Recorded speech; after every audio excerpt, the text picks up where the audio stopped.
One of my, actually, I play his songs more than everybody else in my car. So basically at the moment, my favorite Ghanaian music act. And I think my introduction came with Minewa. And we're going to have all the conversations about the Nowhere Cool album and his love for sports and his affection for football.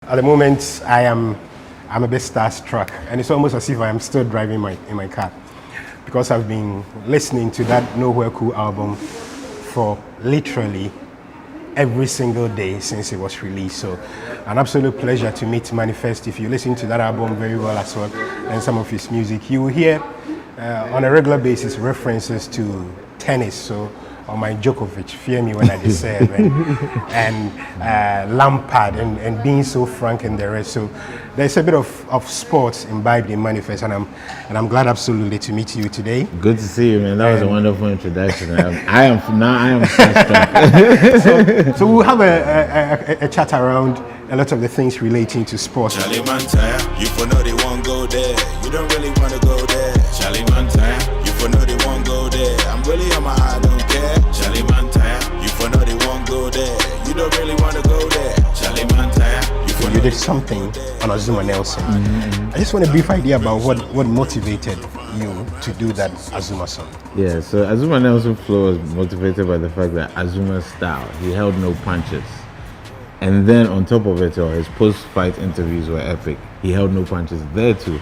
So I was doing a song in which I was doing a similar thing. So I decided to title it after Azuma and call it Azuma Nelson Flow. So he was the muse and the inspiration for that song. And you have some punchlines yourself. I've been thinking about one for a very long time where you say people are writing something that refers to people writing love.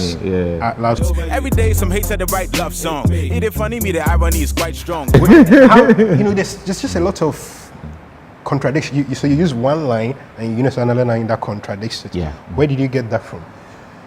I don't know. That's the part where you have to tap into your spiritual self, and then after you've sharpened your pen for years, then you stumble upon an idea. I think with music, sometimes the most powerful thing about it is the idea. Now, the execution of the idea is based on your gift or how you sharpen your craft. So it's like sports, you can be Balotelli and very talented, but if you don't have the composure to execute, you might not whatever. So with me, I've spent a lot of years. I've done over my 10,000 hours of mastery, like Malcolm Gladwell said. Outliers. So we share more interest more than me. Yeah. So I think at the point when I come with these ideas, I'm trying to look for a unique idea to go by. Like I'm like, okay, how can I run through a whole verse where it's like a paradox? It's like expensive guy, cheap side, strong arm, weak vibe, like so, and make it make sense. Deliver my point across using a style that is catchy. The Azuma Nelson flow, you gave me the level of inspiration. But beyond that, how much did you yourself watch Azuma before you sort of got my into childhood was Azuma and Mike Tyson. I remember that as a big part of my childhood. Staying up and then 3 a.m., 4 a.m. fights. Every boxing battle Azuma versus Gomez. Azuma versus Gomez. Every boxing, fight was Azuma versus Gomez. And then, by the time Jeff Fennick came along, I remember thinking, McDonald. Some of the... Tim McDowell. Yeah, was he the one that... Who was it that he gave a knockout to and the guy was frozen standing? And then there was one where he was done in 1 minute, in the first round, and said, I told you guys to come early. I think that was so definitely, he was an inspirational person. He had style in terms of... all the greats have a certain presence about them, and he did as well, I remember sometimes it would be, I don't know if it was leopard or zebra prints. I remember Azuma Nelson fight so well, Thunder Down Under. So definitely I was very inspired by him coming up. And like I said, he was not just great in the ring, after, like just like every other great fighter, he had things to say that were captivating. He knew how to sell a fight. Yeah. You know. And you know what did it feel like meeting him when? Oh man. When you were working on the Azuma Nelson flow. Hey man, I was like, I hope he likes it. No, I think I was tongue tied for the first 10 minutes, but he's very generous with his presence when we shot the video as well. But I mean, he still has that aura of champ, you know, the legendary, the best African boxer ever. I don't care what any of these other lists say.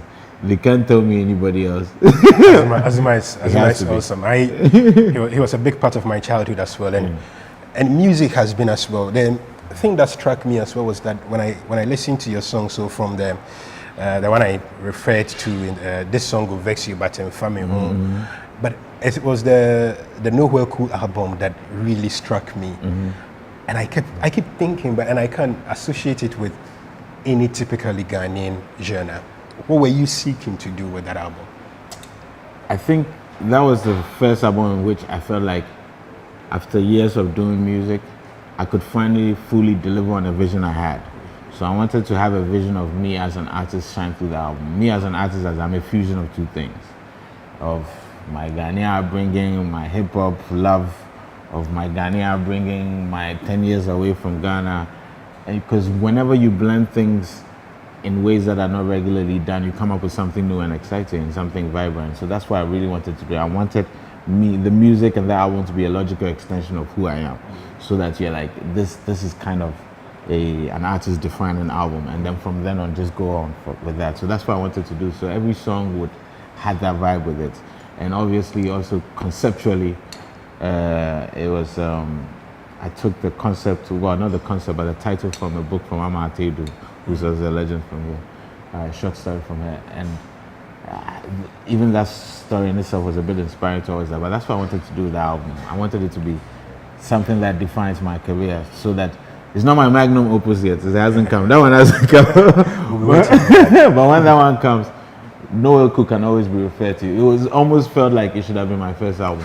It's a surprise, I got fire in my eyes. One check my mentions, one check my replies. I run up on the block twice, listening to plies. Eyes on the prize, I got focus, you jokers. Tell you what, I have friends, and I had friends over from Nigeria for the CAF Awards, and a few friends over from South Africa, and whenever they sat in the car, they kept hearing that. But my Nigerian friend, Oluwashino Keleji, just said to me, a BBC correspondent, "Bros, I am taking this CD back." And truly, he liberated it from you. She went. So I had to go back to the shop at, so on the cemetery road, to go and get the other copy. Now, Thank you so much. There was also a lot of references to sports. So the Djokovic bit, the bit about Lampard. Is this an indicator into the fact that you're a big sports fan? Yeah. I think I grew up with sports. I think do you know that I actually played cold soccer for like 2 years. Oh. No, but I want to lie to people that I did. I played on Akwa 11, a Medina team for like 2 years until my mother banned me. Thought I was going to be a major kubolo. But no, I've definitely, sports has played a big role in my life, both participating and watching. First part of my life was both. I mean, I played football at first, moved to basketball, I was really good at it. I ran track. Even in college, I was on the college track team. So it's been like that. But you see, the sports and music were always both there, but then the music decided to start boxing out the sports a bit. So I began to be less active with sports, but still always pay attention, But sometimes, when you're in the studio, I have to just check the highlights. So I've definitely, I think anybody, a lot of artists, and I've met other musicians, and like Flea from Chili Peppers and etc., who's a crazy Los Angeles Lakers fan. A lot of artists who aspire to a certain level of greatness really can identify with sports and sports players, and you feel that kind of same vim. Like when you see a Messi, when you see an Abedi Pele, when you see, an Azuma, when you see a Mike Tyson, the ferociousness, because there's certain things that both are required in both. Like the amount of time up away from the main events that you have to spend on your work. The preparation. The preparation is all in that. Do you, for instance, watch, say, a Messi, a Ronaldo, and a Abedi, and think, you know, that's almost like me on a music stage. This is how I want to captivate the audience. Is that one of the similarities between sports and music? Definitely. You know, when I hear stories about people like Kobe Bryant and Michael Jordan, Kobe would be the first in the gym and the last to leave. So he was the best player in the league, but doing more than all the other players. You know that greatness it requires a certain level of effort and vision. When you look at Muhammad Ali, greatest boxer of all time, but it's also not just because of what he did in the ring. Like, he's transformative. So when I watched the movie Ali and other documentaries about him, I'm like, yo, this is the kind of, he's a person who stood for something. This is part of his greatness. Like, and that is where he even developed tactics, rope and dope, and all these things. Ingenuity. Sting like a telling his poetry, like imagine. I mean, Ali was a actually, when you read Ali's books, he was an original rapper. Muhammad Ali was a rapper, and then Tyson. Have you seen the Tyson documentary? Not yet. Still. It's brilliant. It's probably one of the best ones I've seen. I watched a lot of Iron Mike Tyson. Do you, when, you know, with regards to all the sporting issues, though, what do you think is the one biggest similarity between sports and music? Well, the music business is quite corrupt too. And one thing somebody told me once is that it's not show it's show business, not show friends.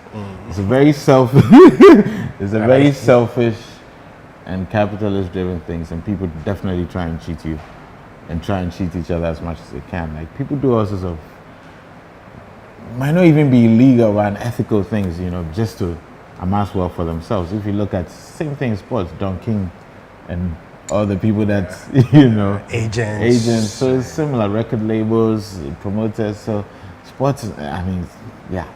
But I look at the World Cup and I look at the color in the stones, the drums, the coordinated singing.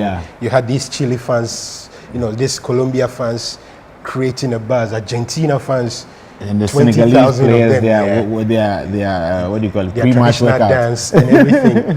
You know, is that also an indication of that for many people that football in particular has become an art form in itself? I think quite possibly so.